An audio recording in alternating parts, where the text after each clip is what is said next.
Cool. Welcome everyone. Are we wait, are we recording? Are we live? Looks like it.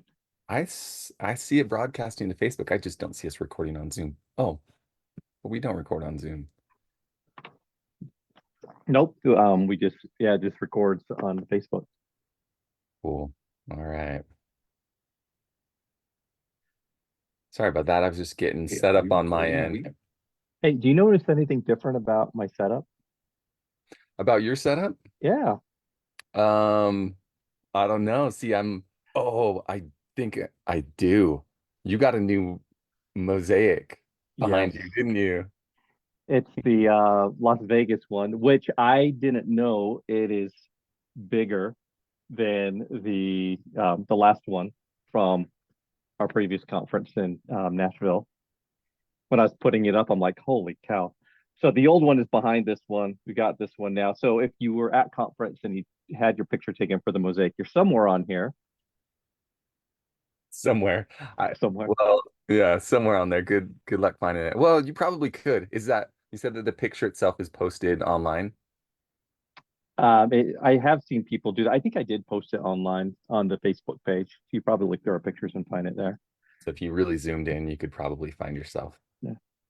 That's so cool. Or maybe for social hour, we can next time we could use the whole hour and go through every picture so everybody can identify themselves. We want to give the proper credit to all of our members who attended in Las Vegas. Well, yeah, naturally. So that makes a ton of sense. Next social hour, that would be really fun. We'll just go through it. We'll share a screen. We'll zoom into every picture and we'll be like, is Yeah, that you? that's right. Maybe if we do point you out, maybe we'll have a prize to give away. I don't know. I Oh just like yeah. giving stuff away. Hey, I don't know if Debbie, were you Debbie DePriest says hello to Alex and Dave and Gabby. Debbie, I don't recall seeing. Were you in Las Vegas? If you were, I apologize. This if we didn't connect, or maybe we did. It's kind of a blur day. We see so many amazing people. And then the conferences themselves kind of blur together too. Like, I Mm, forget. I'm like, did I meet you in Nashville? Did I meet you in Dallas? Did I meet you in, yep, I yep. was gonna say Tennessee, but same place. Well, Which, cool. We're, yeah. oh, did you have Yeah. something to Oh, I say? was just gonna say I'm excited about Philly coming up, where we'll Yeah. see each other again. Yeah, yeah, super excited about it. Alex and I have been working on Alex and I and some other marketing folks have been working on these little video promos with Rita Genovese, kind of starring in these little clips that are going to showcase Philly. So that's just a little sneak peek of what you're going to see on some of our social media coming up soon in preparation for Philly Regional Health Con. It's going to be fun. Hey, is there anything that you hope to check out in Philly? There's so much to see. Is there Yeah, anything like you want I to see the want to Liberty find Bell or? I want to find the best Philly cheesesteak there is. And then while I'm eating that, I want to see the Liberty Bell. I want to see all the sights because I haven't actually I've never been to Philly and I've Okay. only been to like Pennsylvania as a little kid in general. So lots to see for sure. I'm Oh excited. man, I What about love you? it. Is there anything specific? Um, Are you going to steal the Declaration of Independence like yes. Nicolas Cage? Yeah, Is I've been that watching that movie very, yes, you know me too. Yeah, I've been studying that movie, trying to find all the clues. So I was going to ask you for help on that, so we can pull off our best Nicolas Cage. I love it. Yeah, I'm right. I'll be right there with you. So fun. Well, how's everybody doing today? Yeah, the chat's a little quiet this morning. Usually we have a lot of people jumping on saying hi. If you want to say hi, tell us where you're joining us from. Tell us what you're going to eat today for lunch. I need some ideas. So oh man, been trying to cut back my red meat intake and just eat more healthy fruits and vegetables. I mean, I eat a pretty balanced diet anyway, but it's it's hard. You start to run out of ideas. So if you guys have some good healthy, even like vegan type of lunch snacks or alternatives, I would love to know that. I'm just going to use this as a platform to for things that I need. Dave's Sorry, Alex. nutrition tips, a Yes, yeah, new segment on Social Hour. a new segment. Well, I'm Well, excited for the guest that we have Heather today. Green, who's waiting, she'll be coming on. in the comments, she says barbecue. I don't think that's what Dave's looking for. You know what? That is what I'm always looking for. I love barbecue, but yeah, tacos is a good idea. I could do like some tacos with like chickpea meat instead of Oh, ground beef. It's hard. It's hard trying to balance all of it. hey, Cucumber. I've been eating chickpeas like a snack. Yeah, they're good. Yeah, I mean, I don't know. They're so You good can for do a you lot with them. too. Yeah. Yeah, I've got some good protein in there and everything. Yeah. Yeah, I've made like taco meat out of chickpeas. I don't know why we're talking about Oh, this. I'm sorry. I oh, got us that's off. all right. I got us off on a bad tangent. But this is so fun. Superhero muffin. Sarah, can you Hmm. explain in the chat what a superhero muffin is? I'd love to know because I want to be a superhero. So if muffins will make me a superhero, that's what I need. Oh That's yeah. that's You put a exactly lot what of butter on that superhero muffin. a lot of butter is that what you said? Yeah, to make it Oh butter makes yeah. everything better. Yeah, exactly. I love that Kerrygold stuff. But I go cheap. I get this stuff from Costco that's like the equivalent. Buy it in bulk. All right. Let's get to what we're talking about here. We're talking man, we've got so many cool guests. We have a big lineup. I'm excited. Let's see. It's 10:06 my time. So we still have a little bit of time before we bring them in. Um, but we're going to talk about an article out of AAPC the magazine. We've got some employees, even some new employees that are going to join us. So it's going to be a fun lineup. Um, we've how are things in AAPC going, Alex? I think great. It is. There's so many cool projects that we all kind of work on with these little micro teams, Hmm. and that's just like the Philly video series that you guys will start seeing this week. And then we have so much, there's so many different things happening.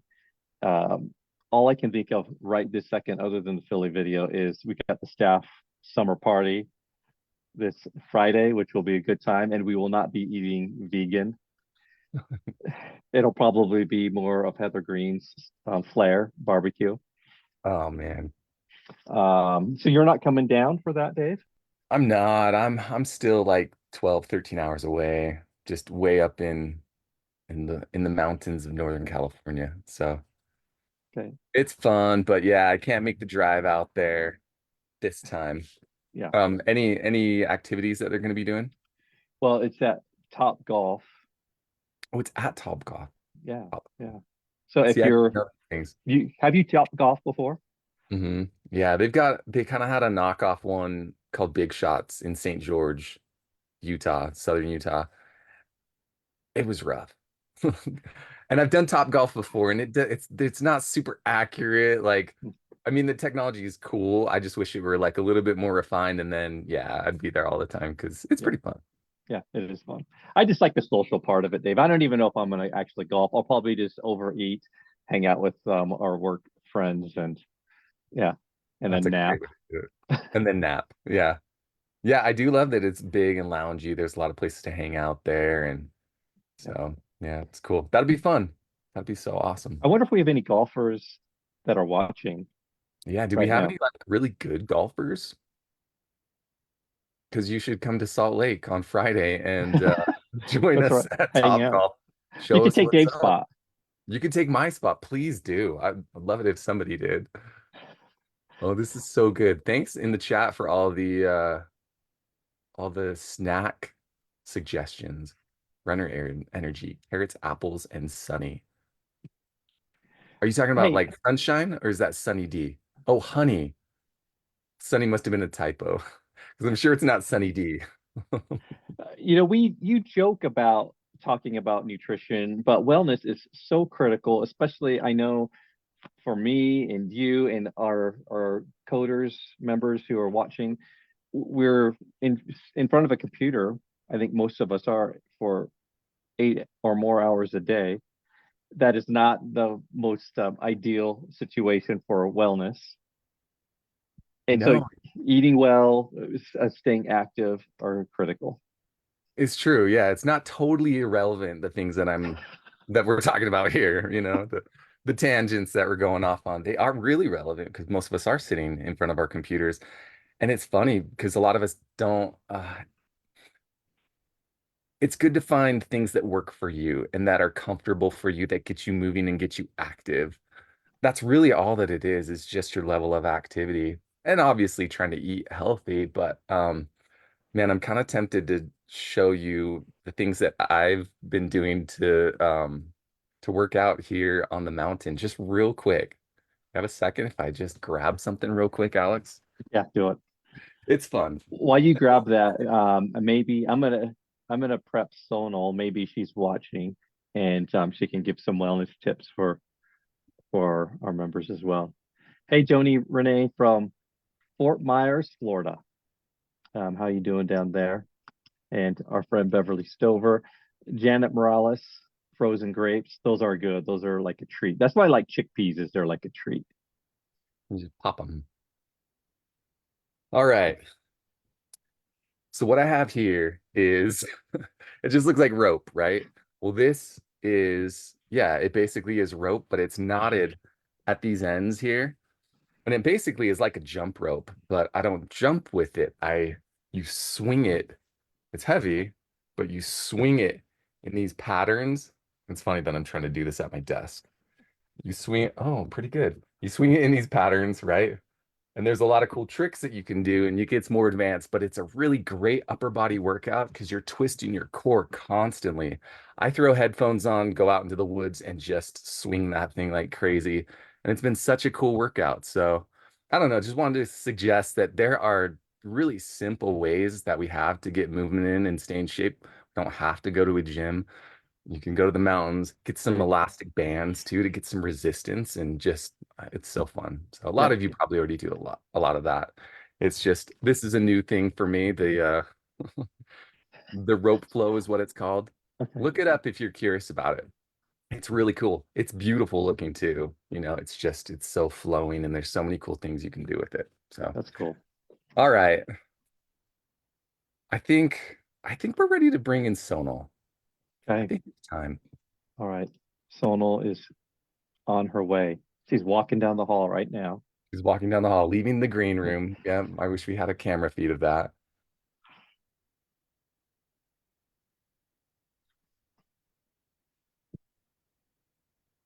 Let's see here. Hi, There. Sonal. Hey, AAPC Alex and Dave, how are you both doing today? Good. So good. Hopefully you were able to hear all of the really important coding information that we gave prior to you joining. All about G2211 and Awesome. Awesome. All it is. about G2211. That's right. But this is why you're here. That's why I came on today. You gave Yep, us, yeah, you submitted an article. It was I awesome. I did. read through it myself. Not being a coder, I was actually able to glean some stuff from it that was pretty interesting. But we're all interested to hear your take on your article that you submitted recently. Yeah, I wanted to write it so it was easy to read and digestible for, all of the coding professionals that are out there with AAPC, right? The new coders, the more established, as well as the experts, because, this G2211 has been a hot ticket code that, the vast majority of our providers have been thinking they can start using. And as a compliance professional, I always scratch my head and, it is a Medicare code. It is a G code. And so it was developed by CMS, in fact, in 2021. And so, we in the coding world have known about the code for 3 years, that it's been an informational code. I have not seen it used a lot in the work that I do since 2021. And most importantly, why is that? Because it was never issued activity for reimbursement until right now on January 1st. And so that's why all of the providers are excited, obviously, because they can gain that additional reimbursement. Throughout the country, the national fee schedule runs around $16 for adding that G2211 code onto claims. But however, you know, the definition of the code itself, I'm not going to read it to the audience here. It's incredibly long. It's like a paragraph in its definition. It's in my article, but it's basically a twofold type of a definition. So generally, it's going to be more applicable to our internal medicine providers or PCP types of providers that, you know, have always, for their field, have expressed that longitudinal care for their patient. And what does that mean, right? That's the span of years and years and years of taking care of that patient, longitudinal. So things like that would be applicable. Again, the PCP has to be able to have a medically reasonable and necessary evaluation and management code first, that E&M code, for the Right. office and outpatient Oh, space. That has to be built first, right? That has to be reasonable to Medicare. So that's the most important piece, I think, that a lot of providers tend to forget, or they don't know about, that they think this can be used everywhere. You know, from the ER to the inpatient space to, you know, hospice to everywhere. It's specific for our office and outpatient E&Ms. That has to be built first. And this G2211 is the add-on code. Again, if it's going to be supportive in its definition. So there's some yeah, caveats. there's that Yeah. caveat always. I Yeah. read something about the also in your article, it said something about modifier 25. Do you want to explain that caveat as well? Yes, that's a great point, Dave, because, you know, CMS, I'm one of the few people that really appreciate what the CMS issued in terms of education right away, at the end of 2023, as well as the beginning of 2024. They provided us with the no-nos of you cannot use G2211 if that evaluation and management code is going to be used in addition to a minor procedure. Again, with that modifier 25 appended to that E&M. So the moment there's anything else done other than that E&M, it's going to be a no. Like, you just can't use it. Cannot be appended on that claim. Cool. I Yeah. think I'm ready to code just that now. That's it. Right? That's it, right? No, but that's cool and really interesting to know that there were I think you gave a stat like something like 38% of all offices would start using that in That's right. That 2022. is not my statistic. That is from the CMS, right? In the final rule, in their, you know, 700 pages of documentation that I had to read through, somewhere in there early on, they quoted a much higher statistic of like 54%. So once the final rule was actually issued, they lowered their statistic, that they're presuming that just over this 30% are going to start reporting it. So, you know, my food for thought to providers is always to follow best practice guidances from the CMS. You know, since this is their code, this G code is theirs, they developed it, and now that it has that turn on of the reimbursement piece, they will start looking. They will start looking very closely at all of the claims that are going to be billed out, because they're very quick to study and analyze the claims data that comes in. Mhm. Cool. Yeah. So for someone who's not an expert in this field, like myself, like our dear friend Alex here, um, is that something that's normal for like CMS to do to release a code? Because you said they released it in 2021, but it wasn't usable until just barely. Is that a pretty common practice? Yes. Yes, that's a common practice for these G codes. They test things out. I would not say, I'm not going to give a percentage of how often they do things like that, but this is not an abnormal situation.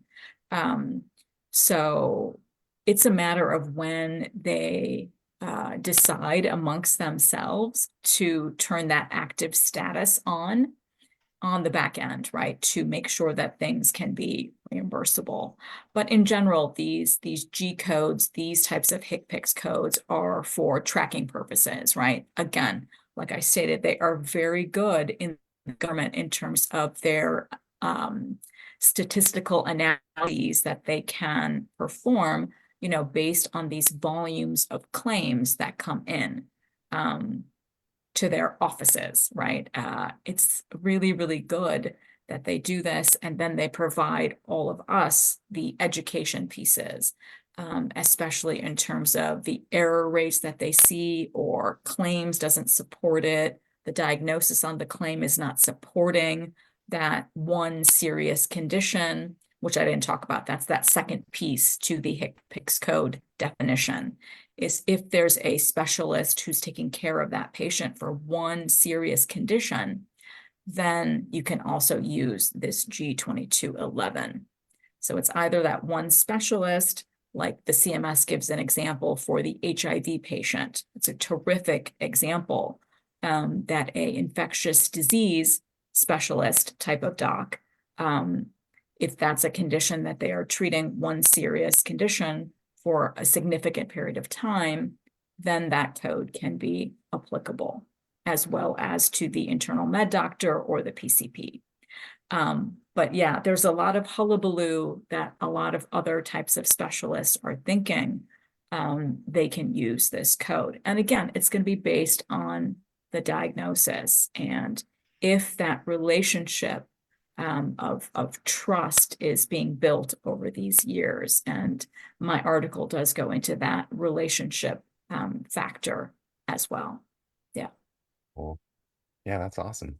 Cool. Well, you obviously did a really great job writing it. If I was able to retain some of the I'm information so there, glad. That's what it was for. nice It's job. for everybody. Yeah, good. I'm so Yeah. glad. And what is your, we kind of started talking about your article, but I want to get to know you a little bit too. Can you give us a little Sure. bit, tell us about your background or how you got into the Sure. industry, how you kind of got to where you are now? Sure, sure. I'm like so many of us in the coding industry that this might be their second or third or fourth careers. This is actually my second, so I started about 14 years ago from the world of liberal arts, so completely different. And I just self-educated and trained myself on the anatomy, physiology, everything. And basically, I just took the steps to accelerate my career. From the CPC, I gained my CPMA. I originally started off with a credential that CMS backs, and that is the CMC credential from the Practice Management Institute. And so now I started my own company, SP Collaborative LLC, where, I work with a lot of industry coders, professionals, compliance folks, attorneys, everything in terms of auditing and compliance education. So, I'm like one in so many people that, this particular niche in healthcare was incredibly intriguing to me. And I decided at some point in time that I think this would be beneficial to myself. So that's why I went here in this route. And what Dave. did, Oh, sorry, I was just gonna say what a big transition from, did you Huge. say liberal arts to, Yes, it's like yes, right brain to left brain. So I that's guess hey, right. there's a lot in both we're ways. gonna dig into Sonal's past. I'm on her LinkedIn page right now, Awesome. museum curator, several Yes, jobs What? as that. yes. Are you an artist yourself, or just a fan, a lover of art? You know, I have done a lot of art in my past. I loved doing oil paintings, pastels, ceramic works, but no, I was never going to be the artist on display at any gallery or museum, simply for personal purposes. Yeah, so I do have a fine arts background. Yes. But your positions in the art world, Smithsonian, Museum of America's Foundation, Yes. research specialist, research assistant. So Research. I'm seeing like all of this Yes. is a great launching pad into the revenue cycle. Absolutely. And I'm glad you saw that thread, right? Because it really is that dig into the weeds of literature, of publications, research, right? I was always that Nancy Drew, even though that Nancy Drew happened to be for the world of art and artifacts and things like that, right? I definitely think it transitioned over for me into this niche of healthcare, because in my mind, just like how you pinpointed, Alex, it really is all about that research, and digging in to those regulations and guidelines from our coding standpoint as well, right? Both pieces are very, very important. And there needs to be someone on teams in healthcare that can provide that. And that's not everybody's specialty, right? Not everybody wants to sit around and go blind over decades of reading, and reading and reading. So yeah, that's exactly why I thought it was a great transition for me. That's so cool. I like the Nancy Drew reference too. Yeah. Alex and I, Yeah. we'll be the Hardy Boys, and you can be You will Nancy. be There you Frank and go. Joe. Frank and Frank and Joe. Joe. That's right. Yeah, And I I'm your remember those sidekick, books. Nancy. That's right. For sure. Yeah, no, and such a great skill. And not even just for your industry, just for life, being able to Yeah. problem solve and troubleshoot and Right. just self-start. Yep. I don't know about all of you, but you definitely run into a lot of people who just don't have that skill set, and Yeah. it is a bit baffling. Yeah. When we're so used to just things being handed to us and not That's having. right. That's right. And I know that ages the three of us, which is fine, but you have to be hungry, right? You have to be able to pivot, to restart something and really work for what you want, instead of this entitled idea that it's just going to drop on my lap and, oh, because she's doing it, I can do it too, but I don't have to do the work, right? Like, she or he is very successful.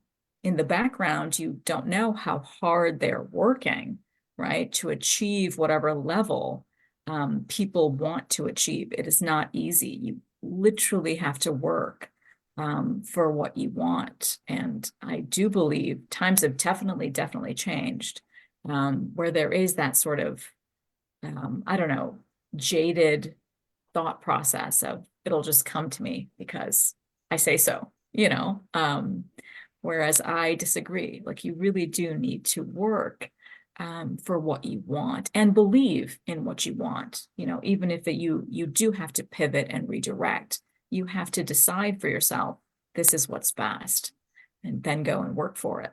Yeah, Yeah, well said. And it's so much more fulfilling that way. absolutely. When it's not handed to you, when you really have to work for it, man, you appreciate those Yeah, wins so much more. yeah. And it really is Oh, that well whole said. journey that is just, you end up appreciating the tough moments Yeah, that yeah.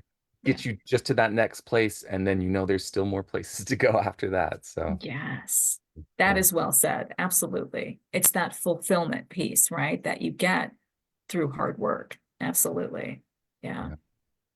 Well, this has been so good. This has been nice having you on, Sonal. Oh, I'm so Got it glad. wrong I'm so again. glad. Dang That's it. okay. Oh It's a no. tough name. Sonal. I will Yes. get it. I'm gonna say it over and Yes. over after this. I'll ingrain it in my head. Mhm.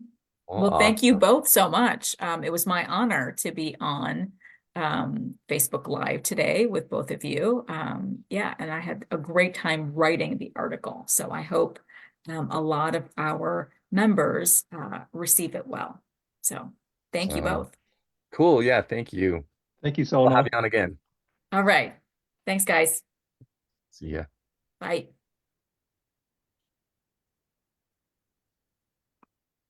All right.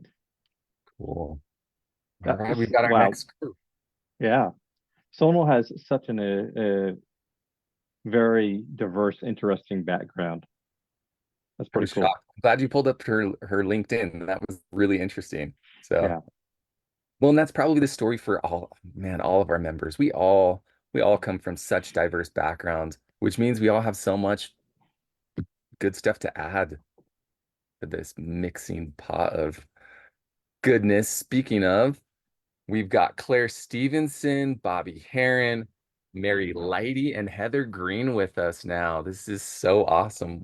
What a dream team. Welcome, everyone. Hello. Thank you. Hello.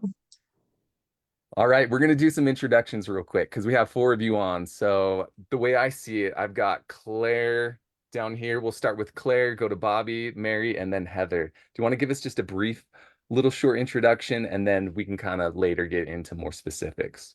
Sure. I'm Claire Stevenson. I am the medical coding quality analyst for AAPC's publishing department. I love inpatient coding, and so I'm very happy to be here. All right. How about you, Bobby? Hi, I'm Bobby Heron, and I am a payment integrity coding coordinator for Blue Cross and Blue Shield of Arizona. We spend our time investigating provider fraud, waste, and abuse. Awesome. Thanks, Bobby. And Mary? I am Mary Lighty, and I'm the education coordinator for inpatient and CDI at a teaching facility in Nebraska, a teaching hospital. Awesome. Cool. And Heather, give us an Hi, introduction. And Heather, these are your friends, right? Heather Green. these are my friends. Yes. Cool, So go ahead. excited. And I have several more in terms of inpatients. My name's Heather Green, and I am one or two more, right? I have a couple. So I'm an exam specialist, but here at AAPC, I'm one of the inpatient SMEs, and I work internally with folks. And I brought these phenomenal women together so that we can start introducing inpatient to our AAPC fellow members. We all started as outpatient. I'm right on that, right? Everybody started outpatient? Yes, ma'am. Yeah. Okay. Yeah. And so we've all transitioned over into the inpatient. And so we've been talking about this. And how do we get people to understand that you can actually move from outpatient to inpatient? And so here very soon, we're going to be doing an Ask and Learn series of webinars, basically saying, so you want to be an inpatient coder. And, we wanted to take a look at the PCS codes because they seem rather foreign to folks. Yeah, nobody talks about PCS. It's like that, the stepchild. I don't know. It's whatever. I'm a But stepchild, and I'm offended by that, Dave. I'm a stepchild too. I know. I was gonna use a common term, but I was like, oh, that's not very nice. So anyway, yeah. So transitioning from outpatient to inpatient, and what is that? Is that something big, new that's been happening? Is it happening more? Are you noticing it more? What is the urgency behind the webinar series and wanting to get this out there? I think we just want to bring the interest into getting the CIC credential because it's out there. I don't know what the percentage is of people that have it. I think people are intimidated by PCS coding. It's kind of a different language than CPT. And like you said, they don't really talk about it. When you take courses, sometimes they touch on it a little bit. Like I remember my class, I did really well in that chapter, but it was one chapter. I was pretty sure I wasn't ready to do inpatient coding after that. But once I started working at the hospital and I met the manager for the inpatient team and talked to her, I took the leap, and I just love PCS coding. I think it's a lot less ambiguity, and there's a lot. The guidelines are pretty clear. There's a lot less guidelines. Yeah. Yeah, it's a much smaller code set too, right? No. No. Was it bigger No. than CM? Oh, Cool. See, it's good that I'm on this, so I get to learn things too. What makes it bigger? Is it just there's just more variety of things that are seen, treated, You're, diagnosed? Go ahead, Claire. no, I was just going to say with PCS, you're putting together the codes based on what was done, as opposed to CPT, where there's already the set code for that operation. So there's just so many more combinations that you can come up with than CPT. Crazy. Cool. But you It's a said lot like writing a sentence. Right. it's a lot like writing a sentence. Is that what you said, Yes. Heather? Mhm. Oh, geez. Yes. Of course you would throw out the hardest thing for me. I'll never get PCS. But writing a sentence, that's interesting. Because using AI tools and things like that, I often will just do voice to text to send my, I'll ask Chat GPT. I call him Chad because it sounds like Chad, chat, right? I'll be like, hey, Chad, and just I'll form my sentences like you're talking about, and then let him go to town based on that.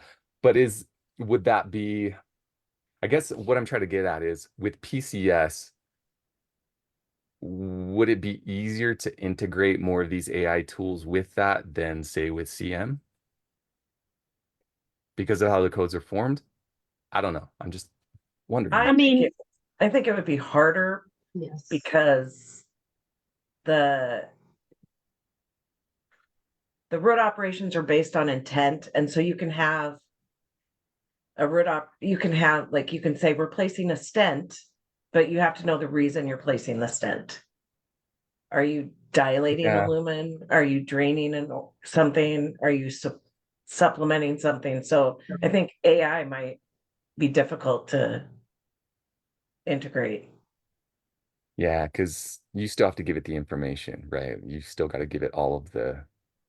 That's what I tell all my coders when they're like, "Oh, we're never gonna have a job." It's like that stuff's a tool. They don't have a brain. We're gonna need you. Yeah. Bobby, yeah, what? I think as long as the physicians are, as long as we have human physicians and practitioners who are documenting, there's always going to be a place for all coders, to be quite honest. I think AI, just like what you're saying, is a tool. And so you can give it specific information and maybe have a conversation with it in order to better understand yourself. But you have to be careful. It's a trust but verify kind of tool. Mhm. There was a CEO that was talking about it in terms of it was actually nursing, not us, but they asked if AI was going to replace them, and the CEO said absolutely not. But if you don't accept AI, you will be replaced. And so it's a matter of understanding that this is a tool that is coming along with us, and so we as the professionals in this field, boots to the ground, and we're the end user, we should be taking, front run in getting AI to do the things that it really needs to do for us so that we can do our job well. Taking care of those mundane things that might be able to be taken off the plate. Then that's where, at least my personal stance with AI is, I find the tool amazing, but it's not a very good coder yet. Right. Yeah. Yeah. Yeah. Good So point. And yeah, and it is true. We can't just rely on technology. We have, like you said, trust but verify. Like you have to have human interaction to kind of troubleshoot those things. And I was just curious if maybe there was because the code set was a little bit different, if AI would be more easily integrated into that system than the other. So, and it sounds like it wouldn't. It sounds like it'd kind of be the opposite. So good to know. Bobby, I see you nodding your head and shaking your head over there. What do you have to add to that? A couple of things.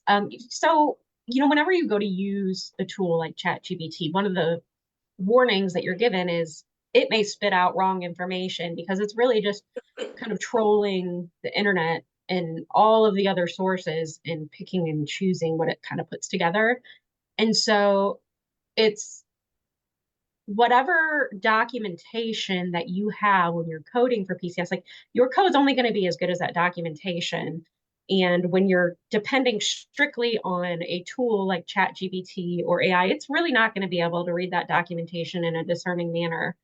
to say this isn't right or this isn't correct. You have to be able to actually discern with Yeah. the knowledge that you have exactly what the report is saying. It just won't ever be able to fully replace that. There's Yeah. some element of human decision making there that's not capable of at this point. Sure. Yeah, and being able to, I guess, find things through context too. I think we're still a lot better at that than AI is for now. So, but moving off the AI thing, I know I brought that in there. What other, I guess, are there some challenges that you've seen as people transition from outpatient to inpatient? Some big hurdles are, It's really just learning a new language, and that's, I think, the intimidating part is that it is so different from CPT coding. It is completely different. And I think that's where people get hung up is they take a look at the PCS book and they say, whoa, what is this? And I think it makes it so much scarier than it really is. And once you get into it, for me, the logic behind PCS coding, it just makes it easier, honestly, than CPT that doesn't, use that same logic to build your codes based off of what happened. You're looking for a CPT code that matches the documentation rather than building the code based on the documentation.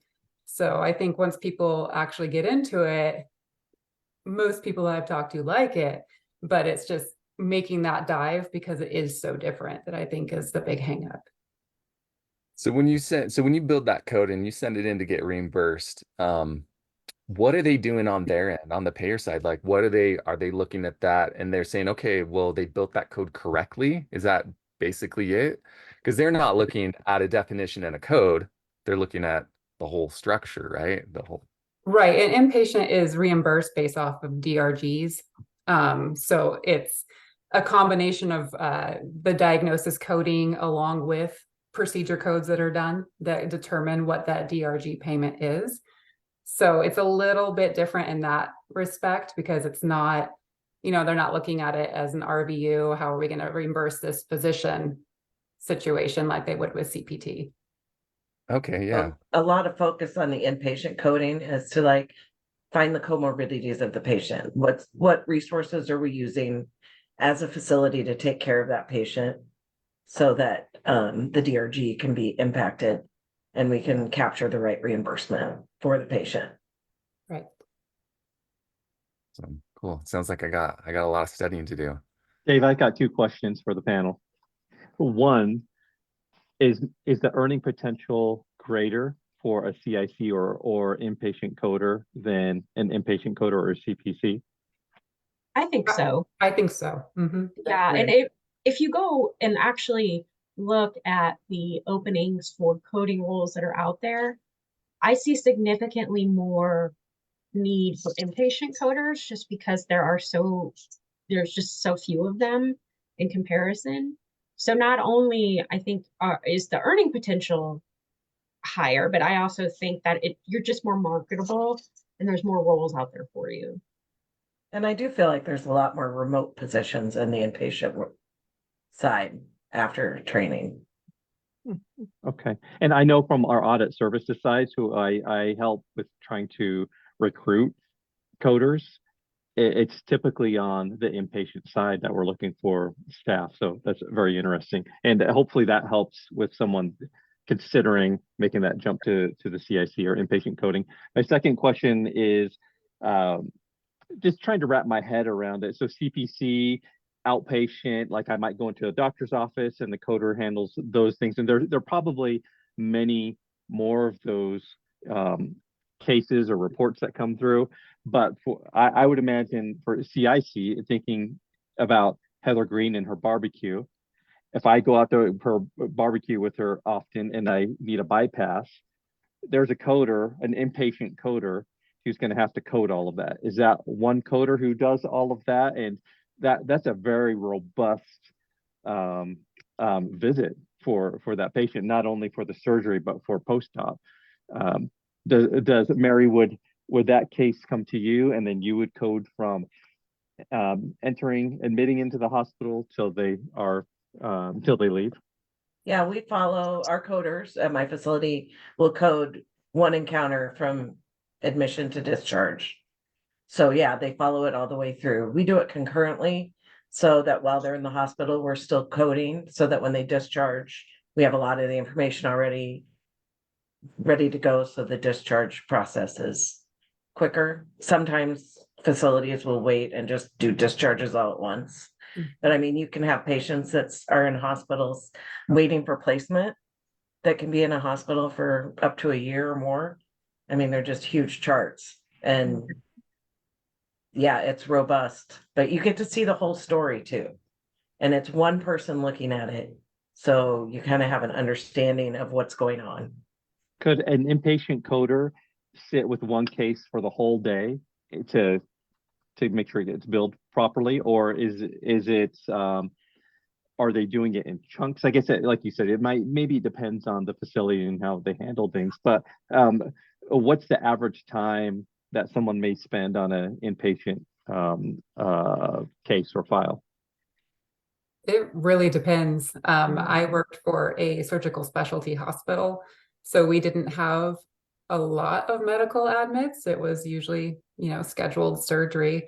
So depending on the type of surgery, like a joint replacement, you could whiz through that pretty quick. But then when you did have somebody who was sicker and was there for a longer period of time, maybe had lots of complications, it could take several hours to make sure that you have all of the information captured correctly. Okay.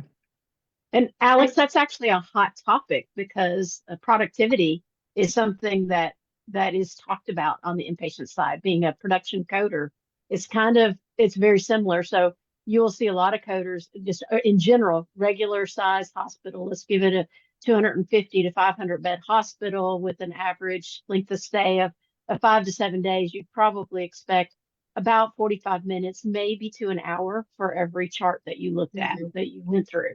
And so it would change. So if you had a hospital where you had longer stays, sicker patients, then obviously that chart's going to take longer to go through.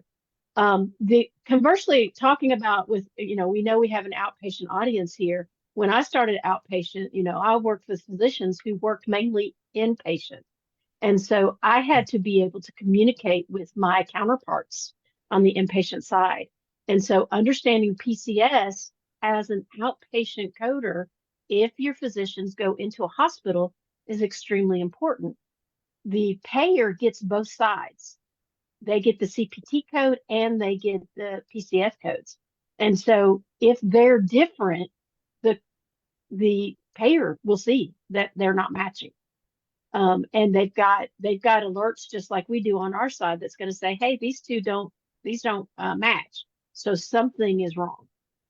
And so learning to talk to your inpatient counterparts and vice versa is really important for ensuring appropriate coding. And you can and that gives you a chance to talk about it and bounce off of each other what's actually going on in a surgery or in a procedure, so that everybody gets it coded correctly and it gets paid or sent to the payers in the best way possible. Is one of the things that I would say to anyone who's not interested necessarily in inpatient coding. You should understand PCS. It's going to benefit you. Most physicians, I shouldn't say that, a lot of physicians will go into will work in a hospital and work with inpatients. Speaking of having a heart attack, first off, my cholesterol's wonderful. Second of all, my barbecue was pork loin, no extra fat. I do eat healthy. I just happen to like barbecue, and there's not a lot of barbecue, just saying. But that inpatient stay, there's going to be a PCS codes attached to that, as well as the physician, when they code out their side, it'll be a CPT code that they push out with that. So in an inpatient stay, you actually see both sides of it come to play in terms of that. Anybody want to add to that? Yeah. Just from the payer side, I think that that's a great point to make, because one of my major responsibilities is auditing inpatient records. And yes, we are going to compare the PCS code to what is billed on professional claim because they should match. And I know there was a question about how many charts are inpatient coders to complete an hour. And it's generally about one in the productivity standards that I've seen. It's because I've had charts anywhere from 10 pages to 5,000 pages long. So, you know, it can be quite extensive. So there are some differences between when you're coding for outpatient and inpatient and how diagnoses are handled. You know, on an inpatient side, you can actually code for suspected diagnoses as long as it's still being documented at the end of the stay.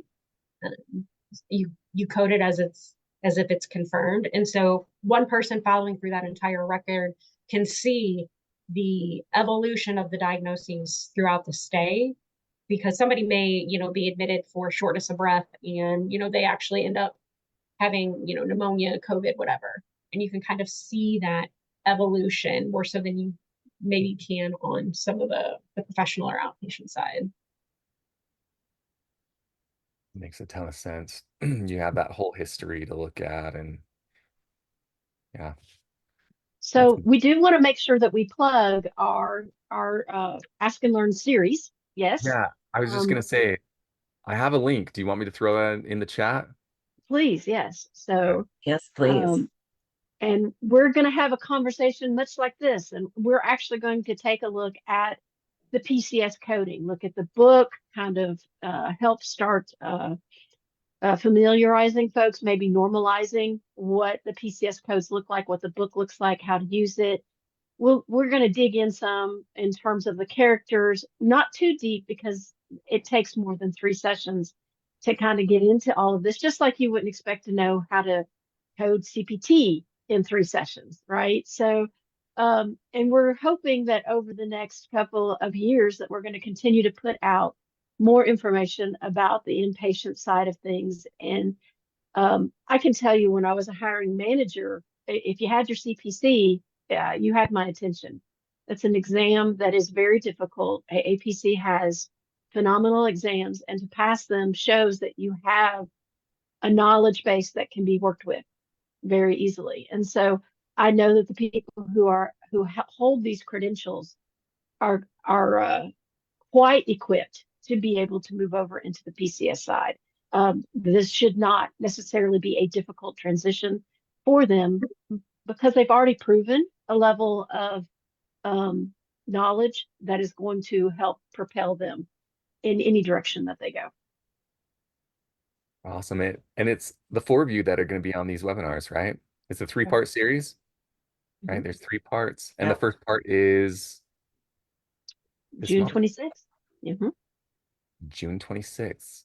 So be sure not to miss that. I threw a link, a URL to that webinar page in the chat, so you should see that there. That's going to be really fun. Dave, I think I'm ready to move into inpatient coding. You with me? I'm so ready. Sounds With cool. us. I like the idea that there's more of a story, and really interesting what Bobby said about the almost like, not like you're guessing. I'm looking for the right word. It was like was it like it's not coming to me. I don't know why the word's not coming to me, but you basically can almost make an assumption that, hey, they might have this, or you might want to look at that.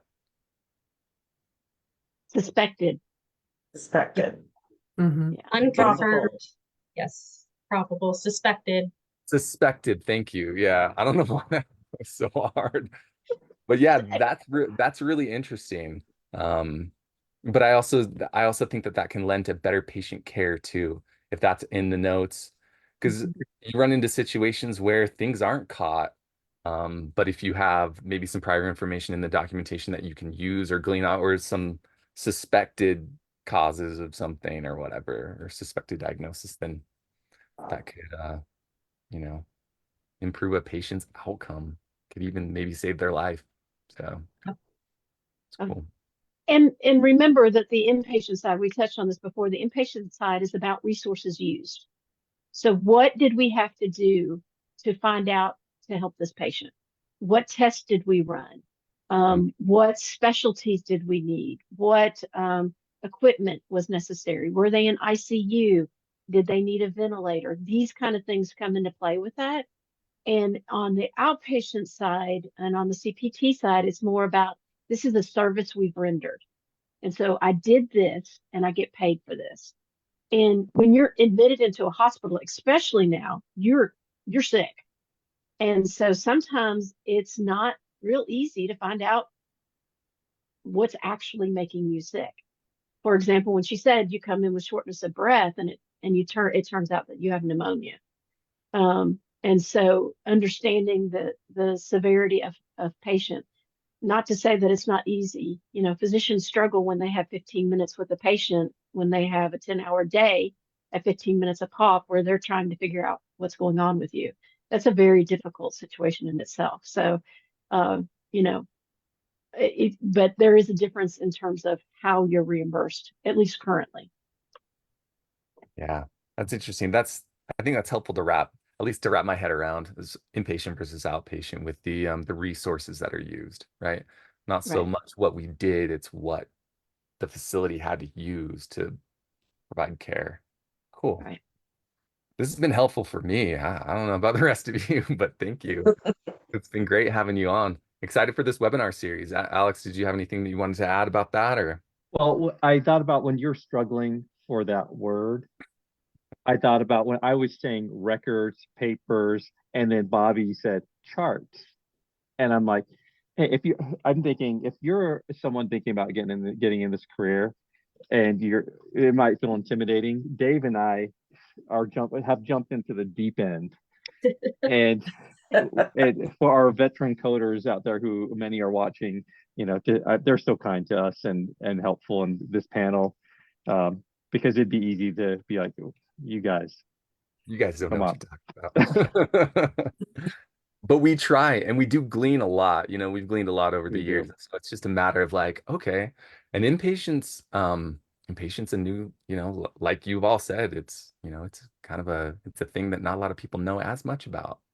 And I kind of want to piggyback on what Heather said about the CPC credential being a good indicator of the knowledge. As an education coordinator, I'm not afraid to take a new CPC on to train them in inpatient, because they have the basic knowledge. I just have to teach them the new language of PCS. So that is another avenue these new CPCs can look at. They don't need to be afraid. There are some organizations out there that will take a look at you and hire you as a new coder. Yeah, we see a lot of people go CPC to CPB, right? Mm-hmm. I don't see as many people go CPC to CIC. So, I mean, we don't have, most of our inpatient coders are CPCs. So I think there's 2 or 3 on my team that are CICs. I was the first one to get it. But most of them are CPCs. yeah, interesting. Well, that I'd love credential, them all to get it, but it is an avenue in. yeah, definitely make you more marketable, Mhm. probably higher paid, all of that. So cool. Well, this has been awesome. This has been very insightful. Claire, Bobby, Mary, Heather, thank you for being on. We're excited for the webinar series. Again, that link is in the chat. You can find that on the AAPC website. And, you know, you can sign up for it. If you're new to AAPC and don't know, we have a webinar subscription, and this is part of that webinar subscription. So you can get over 42 CEUs per year at a really great price. So just a little plug for webinars, because it's a really good product. You can watch them on demand anytime you want and get good information. So, all right. Well, thank you all. Have a great rest of your Thanks for day. having And us. All right, thanks for having us. Thank you. we'll see you Bye. again soon. Thanks, you guys. Bye. Bye. Bye.